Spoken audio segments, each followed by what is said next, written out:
friends, my name is Martinez, and it has been just over a month since my last video on this channel, so, that's fun.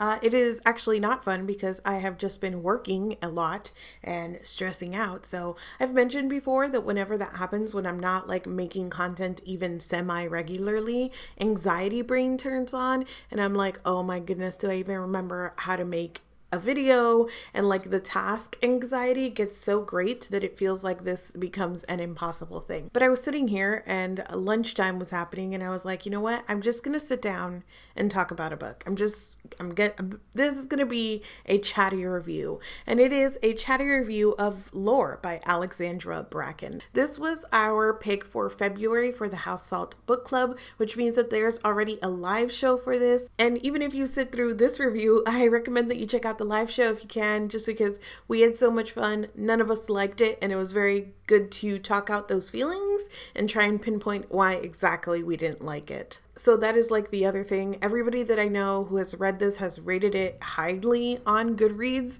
except for House Salt. So just, prefacing this with the fact that this is a 1-star review for this book. I don't have a lot of experience with Alexandra Bracken books. I did read The Darkest Minds like back in its day when it came out, and I enjoyed it. I enjoyed it probably like more than your average YA dystopian, but I don't remember a lot about it, and I never finished the series, and I never reread it or read anything else by Bracken. In fact, I unhauled Passenger by Bracken when I was doing my unhaul series, so I have nothing for or against this author, but the premise was really what hooked me here. This is a YA fantasy based on Greek mythology. So basically, because of some rebellion, the gods receive a punishment in which they have to walk the earth as mortals for like a 7-day period of time. And during that time, these families of like ancient bloodlines can hunt and kill the gods. And if they successfully do so, they take on their powers and basically become the new version of that god. So our main character's name is Lore, and she comes from one of these ancient families, but her family is actually all murdered. So she completely removes herself from the society and from the hunt until a new hunt is coming back around, and 2 people essentially come to her for help. One is a childhood friend who she lost contact with, and one is the goddess Athena, who shows up at her doorstep like mortally wounded and asks Lore to basically bind her fate with Athena's, and in exchange for Athena killing the man, now a god, who brutally murdered Lore's family. I loved that premise. I'm not like huge into Greek mythology, but I have a good enough basis where I was like, okay, this sounds fun. This gave me like a YA Circe vibe, which is another reason to be excited about it because I loved Circe by Madeline Miller. So overall, the premise was really what drew me in. Unfortunately, as I kind of led with, this did not work for me at all for several reasons. And we'll start with that, the mythology and the world building. I felt like that overall, the world building was really, really messy. I sat down to do this review, and like I said, it's very chatty. I didn't really prepare other than being on a 1-hour live show about it. But as I was like getting ready to do this, I was like, okay, plot synopsis. And I just could not get my head around what exactly the synopsis was. So I had to go back and reread what the synopsis was on Goodreads. And as I was reading the synopsis, I was like, oh, like, yeah, that's what this book was about. But hearing that and actually reading and experiencing the book, the plot thread got completely lost to me, and sort of all of these like details and some very hazy and info dumpy world building. For a lot of the times, I just wasn't even sure that I was following what the author was laying down. Like everything about the families and who belonged to who and sort of the transfer of power was just really hazy as well. And even the fact that like the gods are being punished for some rebellion and like it's just like left out there in a way that, I don't know, it never really grounded any of the concept. I think that the main thing here is that the author didn't really tell us the information we needed and hold back the information we didn't need. There were so many times that she was feeding us this like superfluous information, but then I was asking questions like, What rebellion? Why Zeus punished them for rebellion? Like, what? And what is that about? And then there were middle times where maybe the author shared this information for us, but in such a convoluted way that I just never absorbed it and picked it up. Like who the families were, who belonged to what family, what the families even did. If you could just kill a god, and even though you belonged to one house, you would absorb this other god's powers. Like,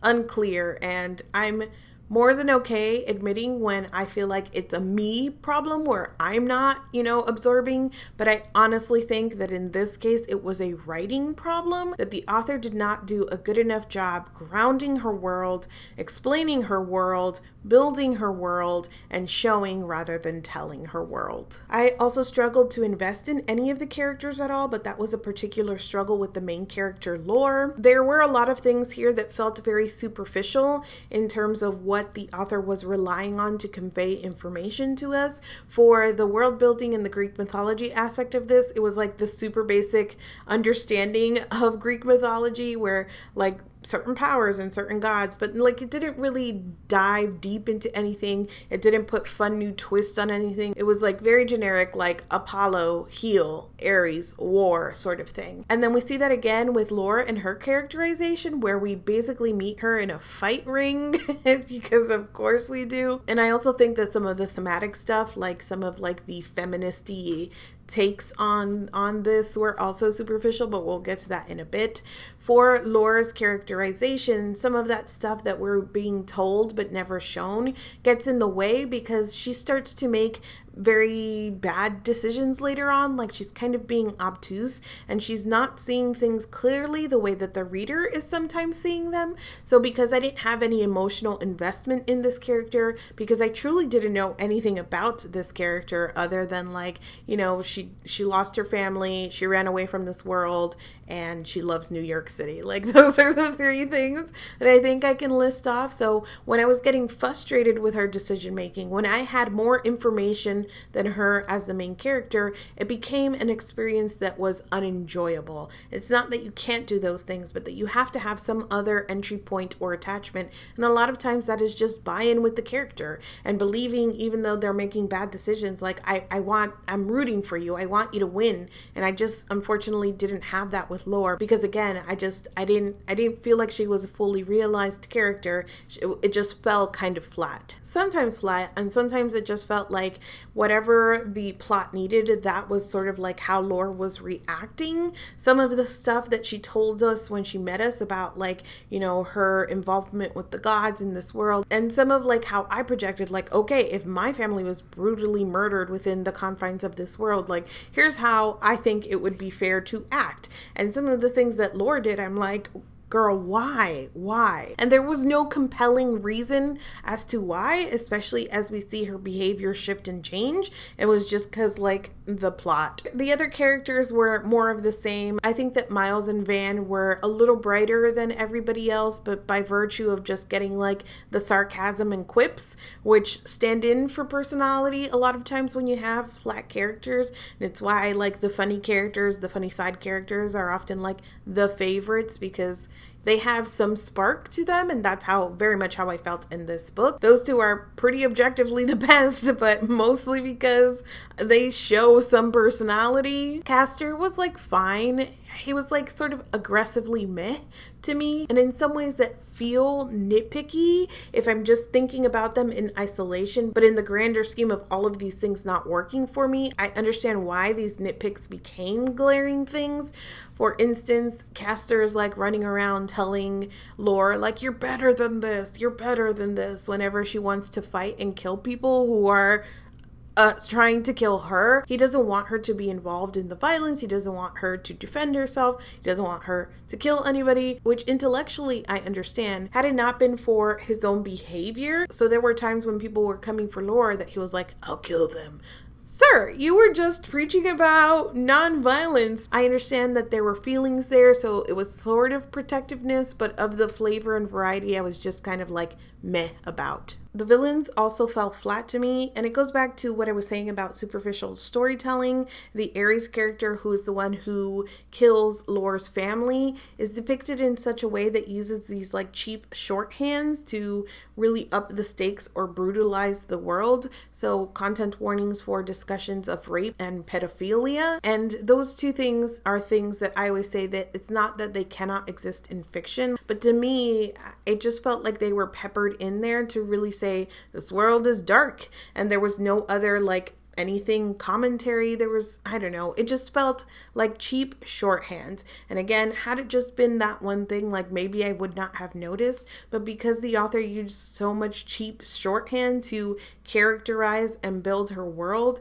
it just all felt very empty. I don't know that I followed or understood any of the Ares characters like motivations or even what his end goal was. I guess power, but it just felt mustache twirling to me and not well developed. We are also dealing with Athena, who swears this oath with Lore, and then there are some twists and turns with her characters throughout the book. It wasn't even like I saw it coming a mile away because I knew anything or I was reading anything or I'm so good at like picking up the clues that were being thrown. It wasn't even clues. It was that from the beginning, the author tells us certain things about gods, and Athena behaves exactly according to what the author herself told us. This is how gods are. And it's presented as a twist like, oh, this is how gods are? No, you told me from the beginning what to expect from these characters, and then you deliver exactly that and play it off as a twist. Like, what is going on here? I also think that any sort of like feministy take here on what this is presenting is superficial. Have I said that enough? So it's a lot of like, girls aren't allowed to inherit power, but girls can. And like, sure, I mean, that's it's cool. Like, I mean, I'm not disagreeing, but that is so basic. Like I'm not going to give this book cookies for that sort of like basic take on girls can have power and are good fighters.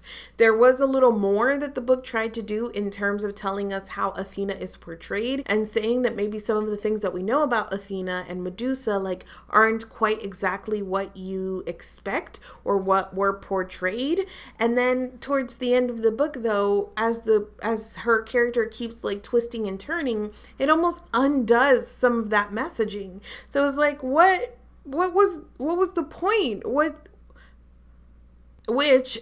In general, like, I just don't understand the point of this book in terms of what is Lore's character arc? What are we getting at exactly with the story? Specifically because it ends in such a way that is not quite like throw your book against the wall. Like maybe almost to that level. I was going to say I wasn't angry at it, but I was angry at the end because it ended in such a way that it just felt too easy for the amount of time that we spent in this book and sort of like the entire progression of everything that they're fighting against and the brutality of it, for it to literally end in a neat, nice bow. It was a couple of lines of her literally thinking something and things being fixed and then like the end. And I genuinely screamed, what was the point at the end of this book? And you know, as you can tell, with my frustration, I still don't understand what the point was. I've complained a lot, but my biggest complaint, or the way that all of these different elements come together in this package, however, is boring. I found this so incredibly boring and tedious. I think a lot of it is because there is this almost like relentless pace, like something is always happening, which you would think would be the opposite of boring.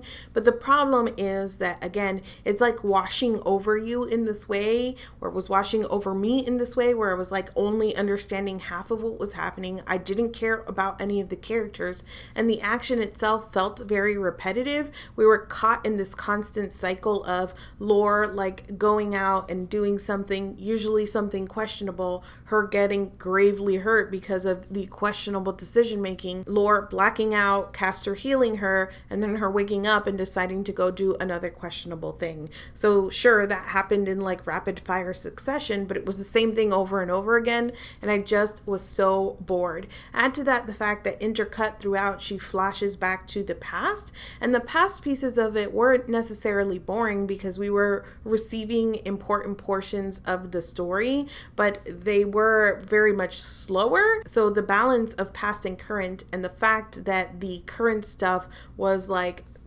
wading through molasses, really didn't help the pacing of the book overall. And again, I probably would have DNF'd this because I was just so incredibly bored had it not been for House Salt. There were so many things thrown in here that just felt completely just unconnected and useless to the storytelling, from Castor mentioning like 27 people that are still alive that he has to save and then never revisiting that, to this like Lore loves New York City thing that felt like it was both ham-fisted and came out of nowhere. Like the way that it was incorporated into the story was very heavy-handed, but its role, like her love of the city in the story, felt completely unconnected to anything else. So when it plays a major role at the end of the story, again, what was the point? In summation, this just did not work for me on any level, and it would have just been boring and bland had it not been for the end that, to me, with the twists and turns and the way that it ended, took it to like a place where I more actively dislike it. There was a little bit of like a discussion on the live show because I said that this was like 1.5 stars versus 1 star. So if you know my rating system, 1 is the very lowest that I will give any book. That is like literally no redeeming qualities, but also a level of quality thing there. Like I felt like the author just cannot write. And so I don't know that Lore is quite there. I think that it's not that Bracken is completely without any writing skills. I think that she tried at description. I think that there was some skill here in terms of like stringing together sentences. So compared to like other 1-star reads for me that are like 50 Shades of Grey and Twilight and things of that nature, I don't think this is quite as bad, but it's also not a 2-star read. So 1.5 is, it felt kind of right at the moment of the live show. In my feelings now, this is more towards a 1, so I'm kind of somewhere in that area overall. But the long and short of it is that this did not work for me on any level. It worked for plenty of people, and there are some really high ratings on Goodreads. If you're still interested in this, like maybe go check out some of those reviews to see if it would be something for you. I can't even say like check this out if you like X, Y, and Z, because I don't know. I honestly don't know what the appeal is here because nothing worked for me. I can't even say like this element of the book might interest you because you know, there just wasn't anything interesting here. That's the review. Let me know down in the comments if you have read this, what you thought about it, if you liked it, what are some of the elements that did work for you, if you're interested in reading it. Have I ruined that for you?